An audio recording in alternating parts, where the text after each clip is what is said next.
Assalamu alaikum, and welcome to Universal God Message of Peace.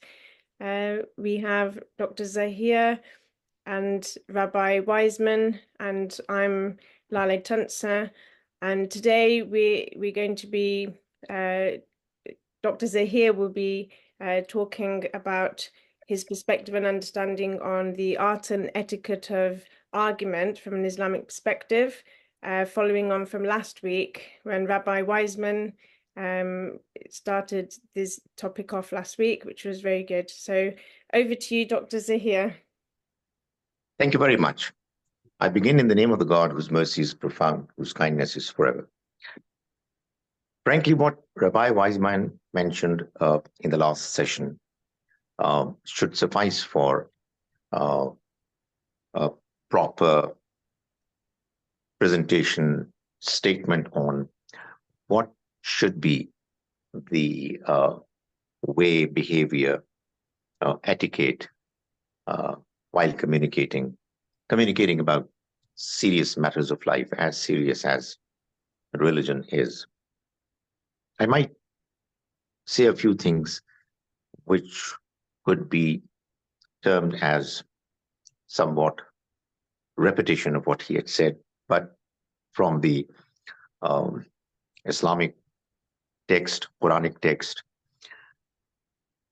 But then I'll try to mention a few things which would explain why these etiquette, which are so very clear, understandable, are ignored and forgotten when we communicate, particularly in religious matters.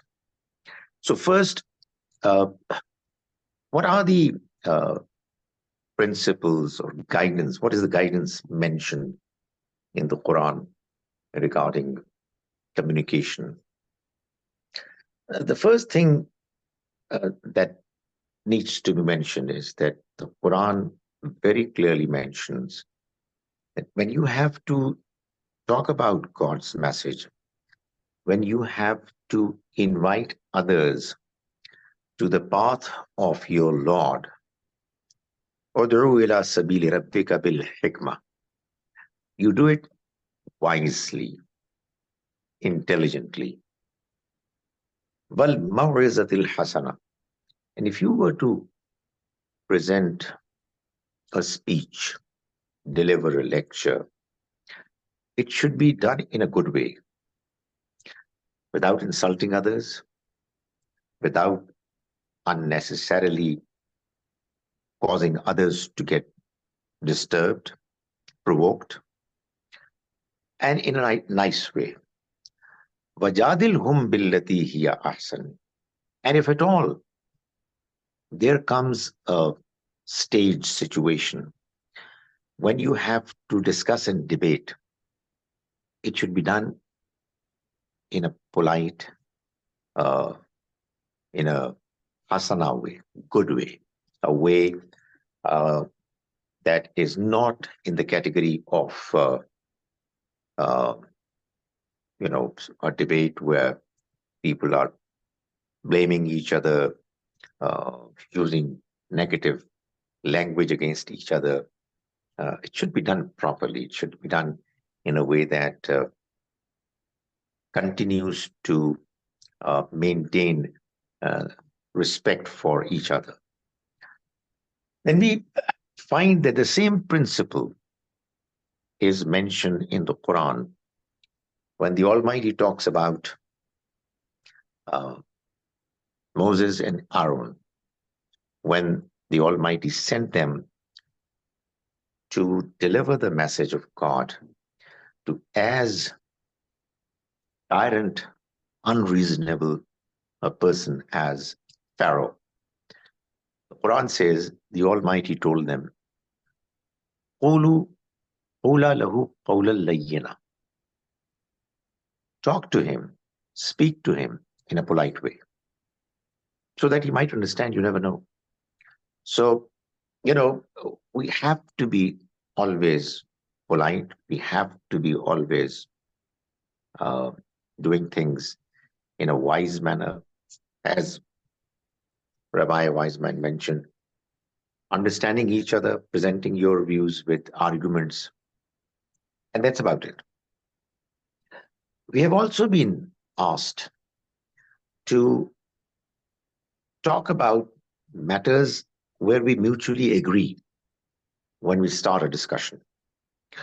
I mean, if your starting point is points of disagreement, departure, and you are using very strong language against the other person, the other party, then there is no way that the discussion is going to be fruitful, helpful, and a reason, a cause of mutual benefit. I mean, the entire idea is that, you think you have got something right, you've got the truth. Likewise, the other person has the same understanding. That's why normally we discuss with each other. So we start from points of commonalities and then move to differences and do it politely, wisely. We will be able to make progress. The Quran emphasizes the fact that the people the Almighty likes are the ones who istami'ul qawl, who listen carefully to what others are saying. وَاتَّبَعُوا مَا أَحْسَنَ, and then they follow and pursue what is good in it. So in other words, what the Almighty is saying is that when somebody is talking to you, listen to him carefully, attentively, and whatever is good in it, pick it from there and pursue it, follow it. The Quran also mentions that if the other person that you are talking to, dealing with, turns out to be unreasonable, impolite, the Quran tells the person who is dealing with God's message, idfa billati hiya ahsan, that he should respond to something that has been thrown at him in the form of some negative remark, some evil. He should respond with something that is good. فَإِذَا الَّذِي بَيْنَكَ وَبَيْنَهُ عَدَاوَةٌ, for you don't know, the one with whom you had enmity, كَأَنَّهُ وَلِيٌّ حَمِيمٌ, he may turn out to be your good friend, real friend.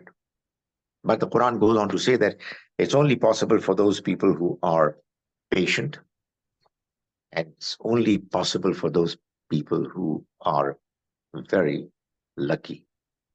That is, they have trained themselves in a way that they become so good in the eyes of the Almighty that they're not provoked by the negative attitude of the other person.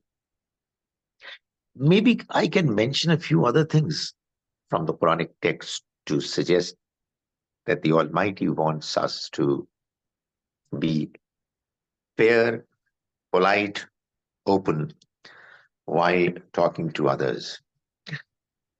But I would like to mention a few things now to find out for myself. I mean, I keep wondering that with these principles quite clearly mentioned, why is it that I find many religious people, practicing religious people, not following these instructions? They're not bothered about the norms, the etiquette of discussion. One reason I did mention in my presentation regarding some other topic, that there are many religious Muslims who consider all non-Muslims as kafirs. which really means that at the very outset, when you are having a discussion with somebody whom you have labeled, categorized as a kafir, you actually, as a consequence, decided that the person is evil. I mean, he is no good in the eyes of God.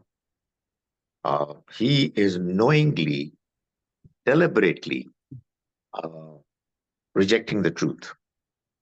So, I mean, how can a person with that kind of a mindset be able to talk to the other person in a polite manner, respecting the other view, respecting the other person, his sincerity? So that's one, I think, big problem. And that, is also uh, kind of can be described in another way, that the people doubt the intentions of others. And this is a clear violation of another Quranic principle, which requires us to stay away from having negative speculation image about others. I mean, um, you don't even know what the other person is, what is his way of thinking, uh, what is his mindset, and you start imagining that the person is not just wrong in his point of view, he is ill-intentioned, he is negative, and therefore there is no point in taking him seriously and in uh, doing justice with listening to him. So, I mean, if that's the kind of uh, understanding that a person has about the other person, it really is very difficult to follow any uh, etiquette norms of discussion of communication.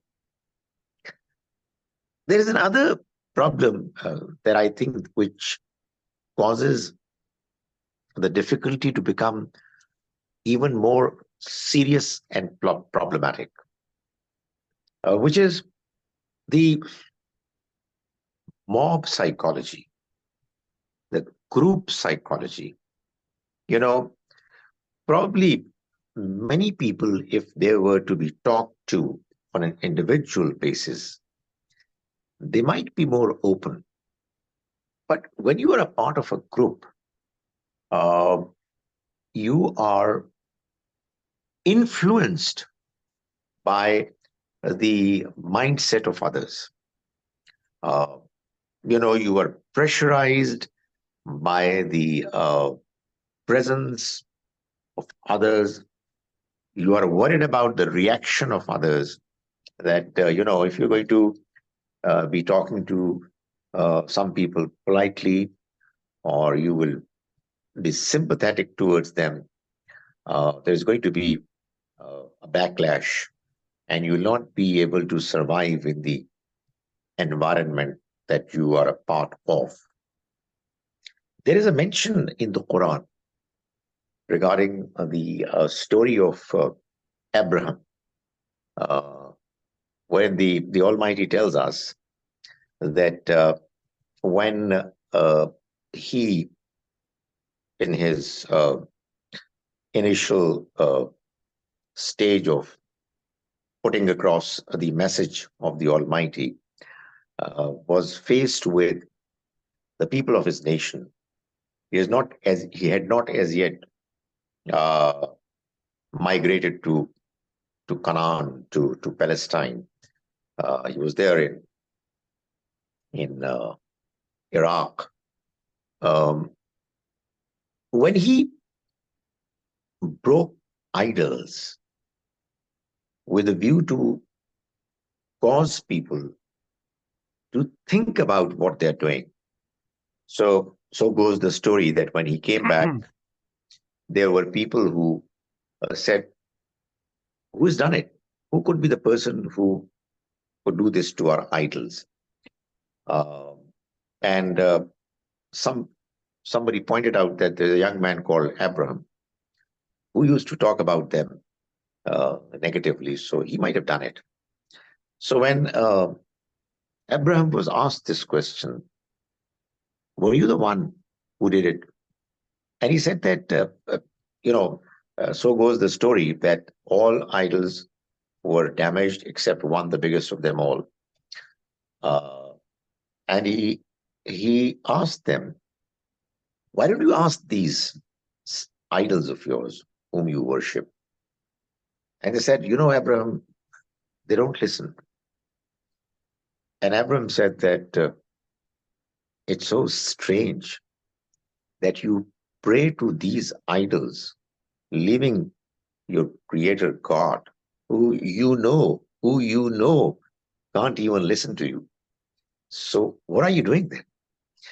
The Quran tells us that at that point, people, they thought about it at an individual level. They had this introspection and this themselves. Only God can tell that they spoke to themselves and said, well, he's right. And this is actually what happens, when a truth comes to you and, you start feeling this man is making sense.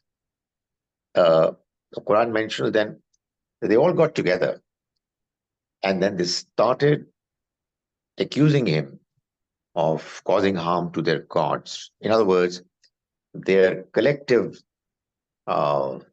prejudice, bias, emotions, they had the better of them, and they were able to overcome the initial inclination towards acknowledging the truth. So this collective psychology, mob psychology, is a huge problem. I mean, I can assure you that if the religious groups at odds with each other, they were not groups, and there were people who were to take their own independent decisions, there would have been very different results in the communication that would have taken place between those groups.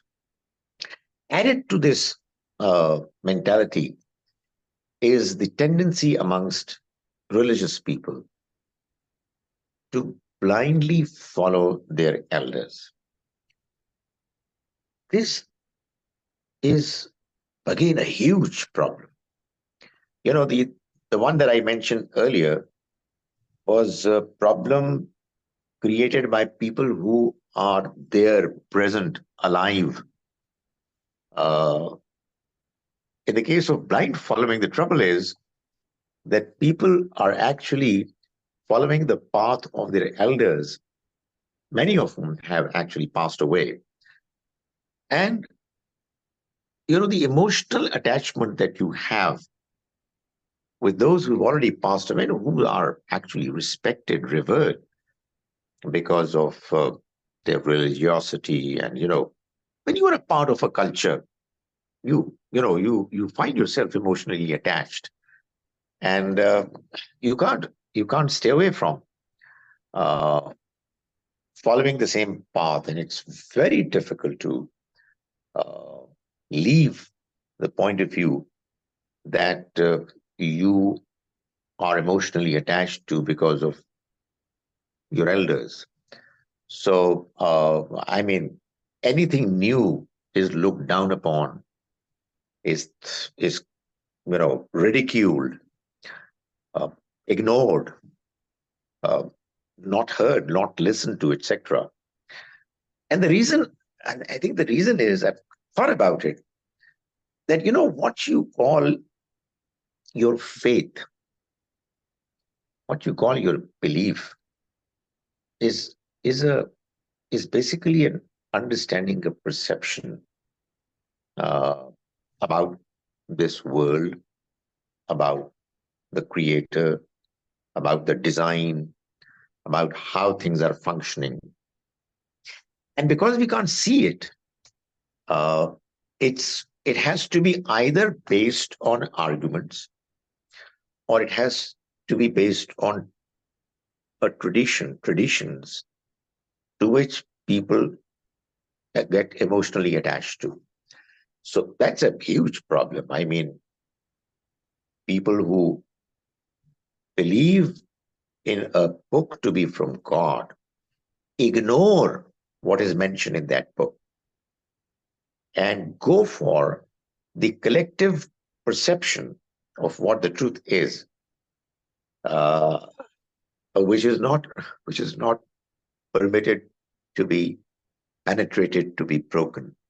And the result is that when you have a communication, you find that the other party, the other person, is getting upset and is fully prepared to attack you with all the negative remarks that he can come up with.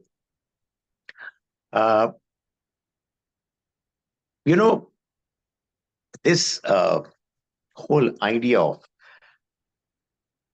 etiquette and proper discussion is based on uh, the concept of justice, of fair play.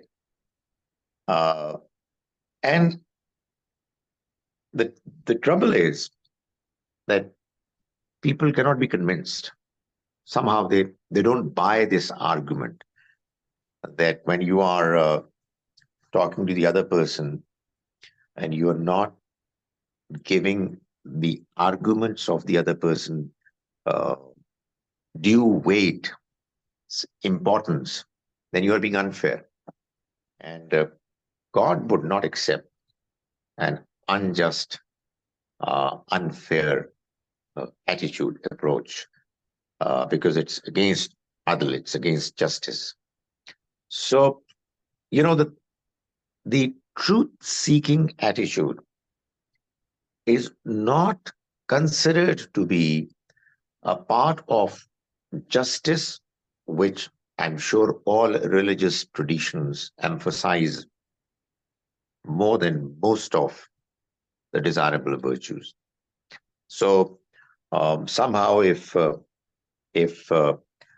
proper dialogue, discussion is to be promoted amongst religious people, I think it's extremely important that we convince the religious person, individual, that in order for you to be acceptable in the eyes of God, you have to be a just and fair person. And for that, you really need to talk to the other person in a proper, fair manner, or else, your success, your acceptability in his eyes is going to be in serious doubt. That's about it. That's what I had to say. Okay, I have all sorts of thoughts. I mean, they're running around in my head. So, can I release my thoughts? Please do. Please do. Okay. That's what the purpose is. Okay, so, But for that to happen, we need to see you. You can't see me? I can't. Really? Oh yeah. I don't know. Hold on. Now can you see me? Yes, now it's possible. Okay, Yeah. there I am. Okay, I'm here. Okay, I'm up here in a little tiny spot. I don't know why that is. So I think the settings, I don't know, I have to see what I think you've been, I don't know, we have to figure out that thing, but I'm up there in the little corner there. So one of the now I'm spotlighted. Okay. Sorry, just a moment. All right. Okay. There we go. Look at that. Okay. So one of the things that really struck me, and I held on to it in my head, was where you said that, we should answer the bad with the good, but for that you have to be patient, which means you also have to know yourself, right? I feel like a lot of people, they don't know themselves well enough to know that they should not even be putting themselves in this situation.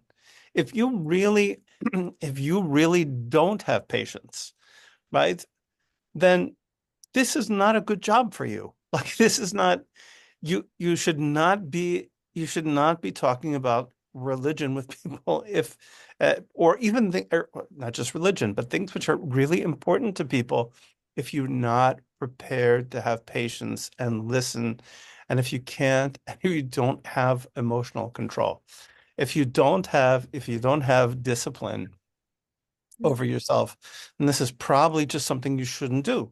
Not there's anything wrong with you, but this is some people are patient and some people are not.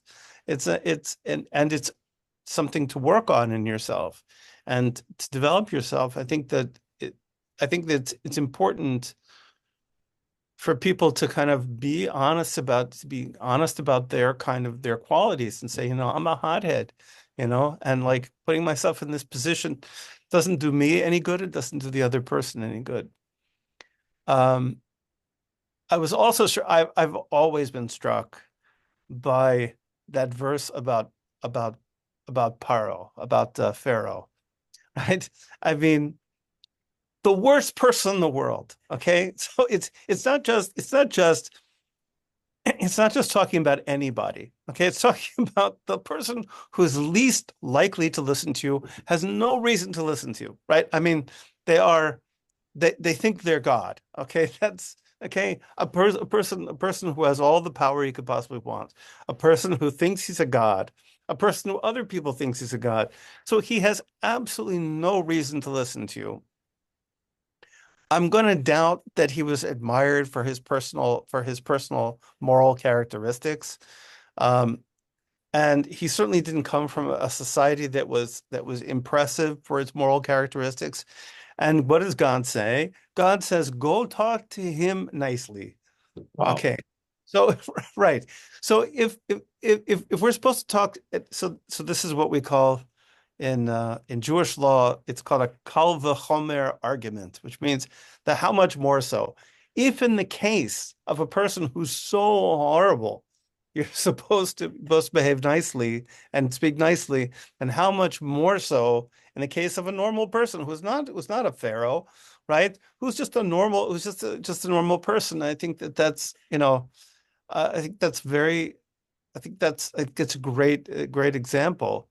Um, Another thing that I really love that you said, and I have to kind of think about it more. I have to kind of like let it in my brain, is the idea that this is connected to a bigger value system, and and that the way that we are the way that it's a matter of justice. That is a matter of justice, and all of these things kind of come down to a kind of one of the things, one of the God seems to really care about a few things. Okay, justice is clearly one of them.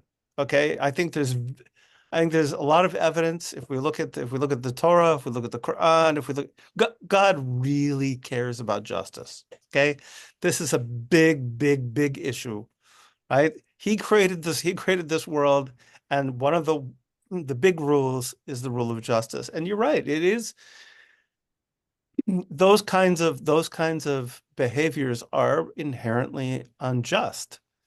And that really is the problem. It's not just, okay, I'm behaving badly, or it's not just impolite, but it's unjust. And that's a bigger deal. Absolutely.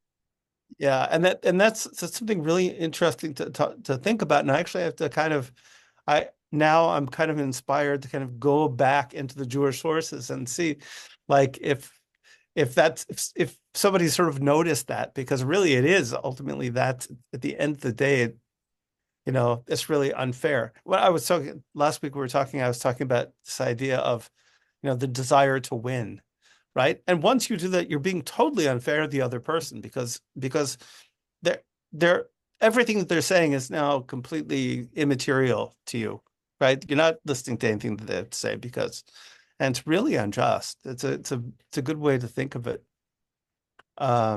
I had really not thought of it that way before. I have to kind of like now kind of rethink things. There's one other thing, I'm trying to remember what it was that I had that I was holding on to. It'll come to me.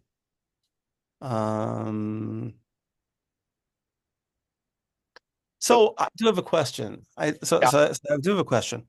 So how did here was the, you know, I remember what it was.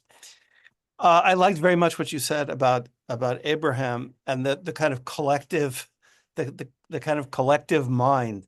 I see this happen all the time. I see it happen all the time where people have I see all the time where people have some kind. Oh, hold on a second. It's my doctor. Hello. I'm fine. I'm so sorry. I'm in the middle of teaching an online class. Say hello to my online class. It's okay. Yeah, everything's great. Everything's fine. We'll be in touch. Okay, great. Thanks. Bye-bye. He's a great guy. That's my Good. doctor. Okay. Absolutely. Then how often does that happen? Shout out to Dr. Dadgar, pride of Persia. So that's a really good point. It's happened so often that you see the light go on in somebody's eyes where they see the truth of something, but the collective will just can't bear it. And very often for the reason that you said, which is sort of like the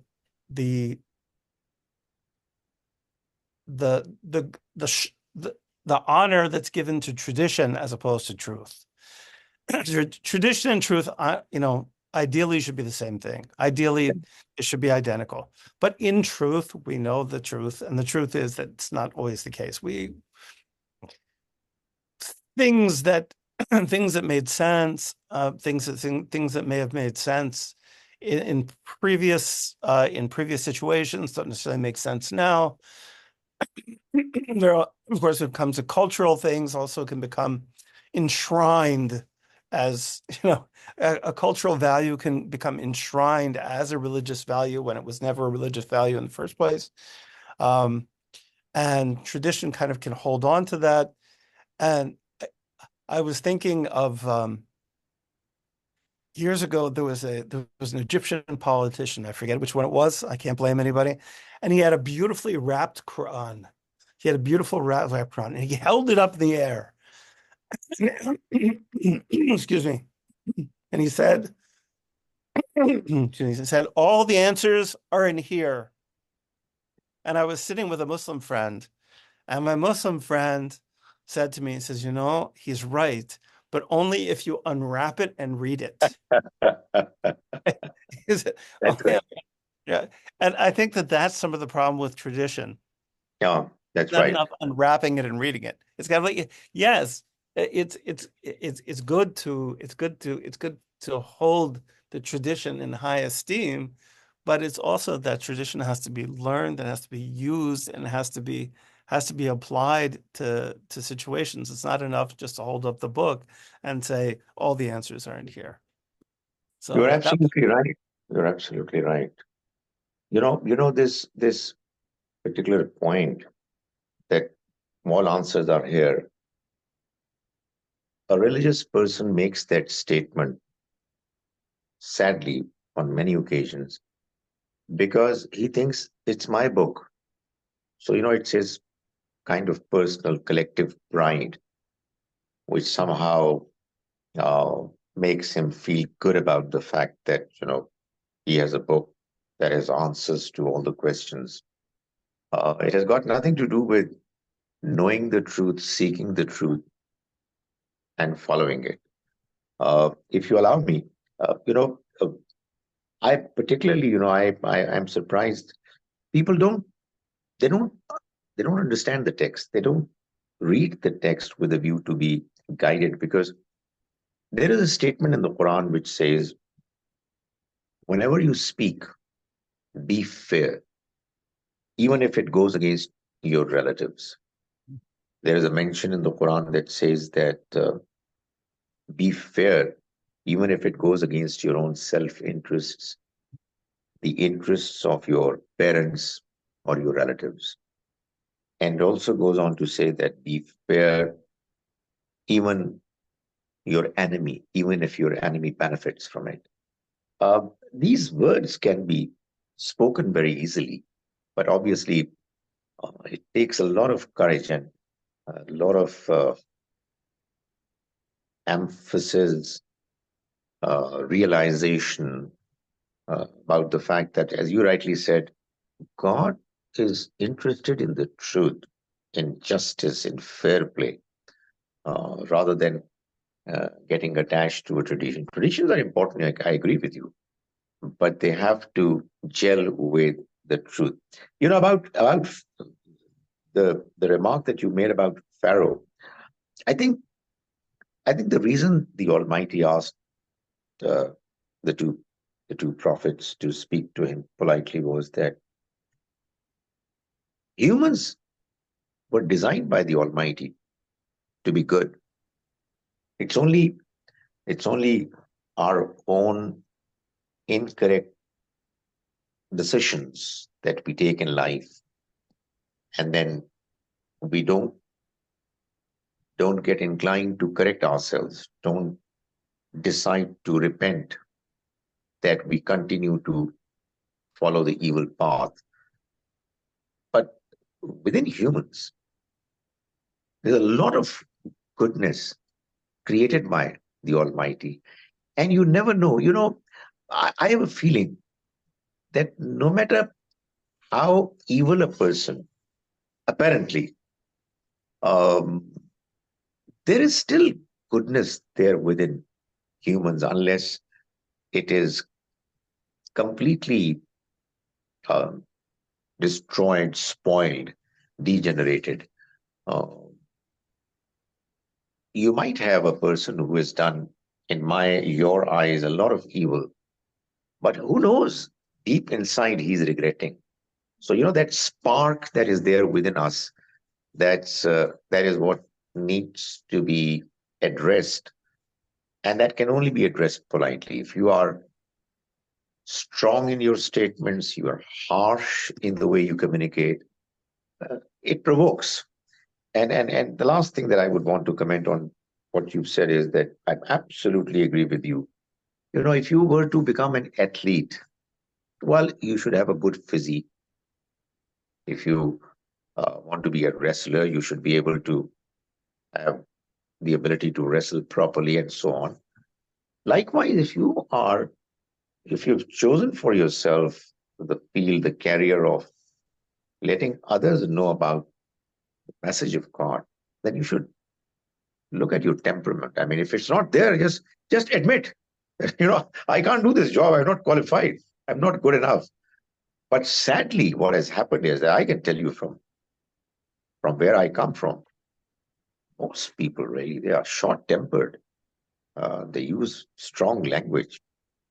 To them, the best way of approaching religious presentation is to tear the other party apart, just destroy them. Unfortunately, You know, it's interesting, you know, our brains, you know, we have kind of like layers of brain, right? We have this kind of reptilian layer of brain, which kind of deals with survival and uh doesn't do much except for, you know, flight, fight, and freeze. That's what it does. And of course we have, you know, our prefrontal cortex, which, you know, thinking and rationality and all that. So when you go after a person, you know, so when you start when you start yelling at a person, what happens is, the example of Pharaoh, right? Of course, every person has good and bad in them. Every person has good and bad in them. But if you want to get to the bad of a person really quickly, It's very simple. All you have to do is yell at them. Because what happens is it's, their inner alligator, comes out, their inner dragon comes out, and you will find the worst of them very quickly. And on the contrary, if you speak kindly to somebody, and as a teacher, you learn this pretty quickly. If you want to make a kid bad, it's very easy. Just yell at them, right? Just if you yell at them and criticize them all the time, eventually they will become bad, even if they weren't bad before. And if you're kind to them, if you're kind to them and you speak to them nicely, they're going to become better students and going to become better people. It's simple as that. You can bring out the good in people, and you can also bring out the bad in people. You could even bring. I guess that's a nice way to look at that verse, is to say, you know what? There's a chance that you're going to bring out the good even in Pharaoh, right? That's right. Even in him, you could bring out the good. And I think that's a good takeaway. It's a good takeaway. Thank you for that. Yeah, I mean, we are living in a world. I fail to understand how a typical religious person views the world around him. I mean, does he think that this world has been created by God? Is that his belief? If that's the belief, which obviously is the only proper understanding that we can have, then this diversity has to be celebrated. It's not because I'm not saying it because it's a good statement to make. It's fashionable. It is admiring and appreciating the design of our Creator.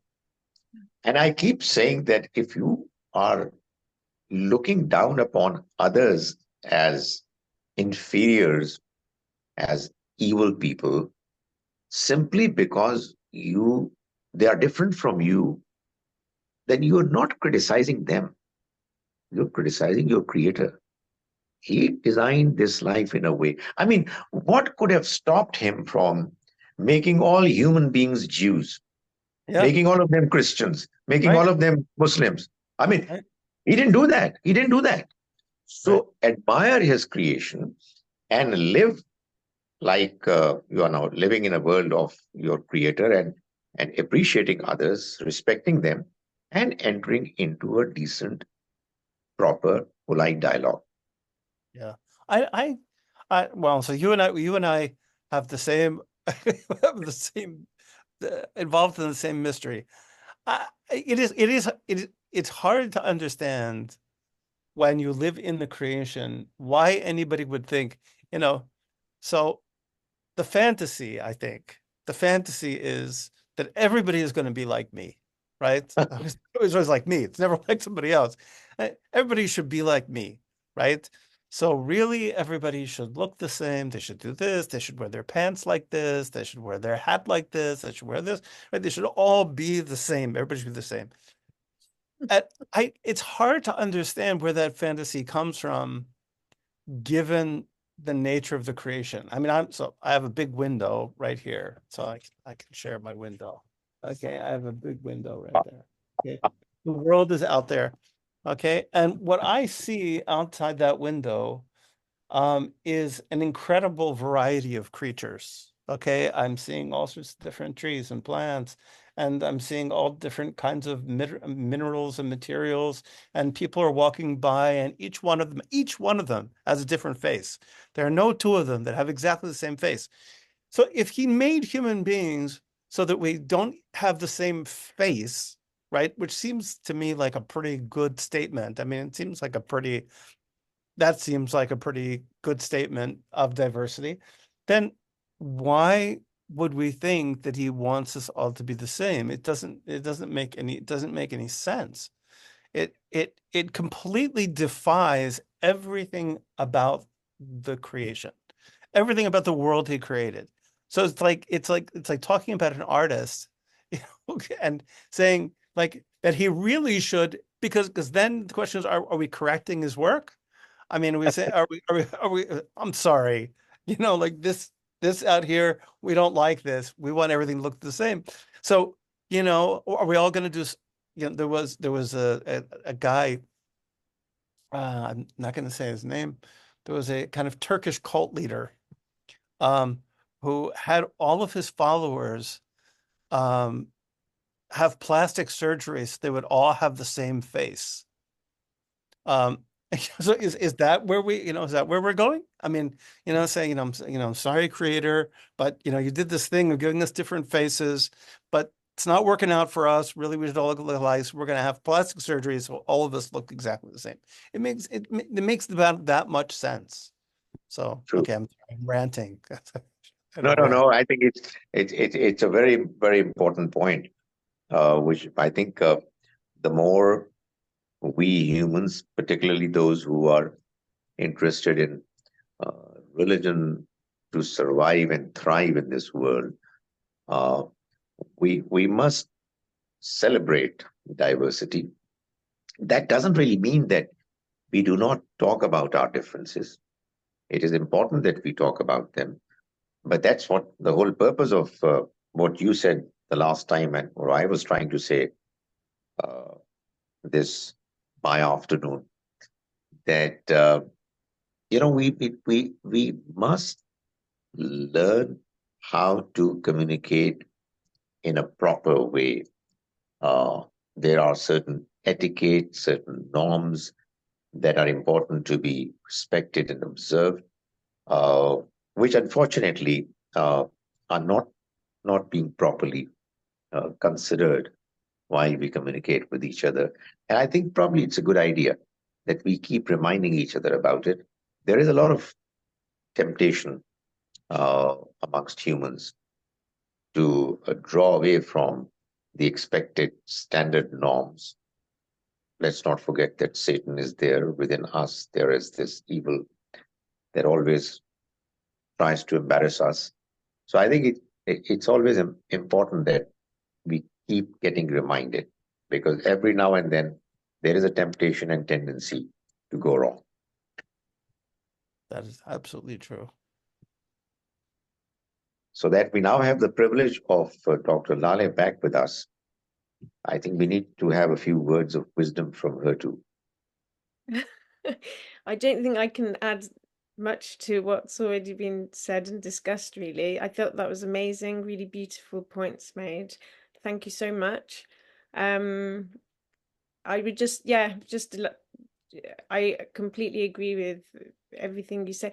The thing is, I believe, I love how you said that there's a goodness within all of us, and it's important to try to connect to that, even if, somebody we might think is evil or is behaving in an evil way.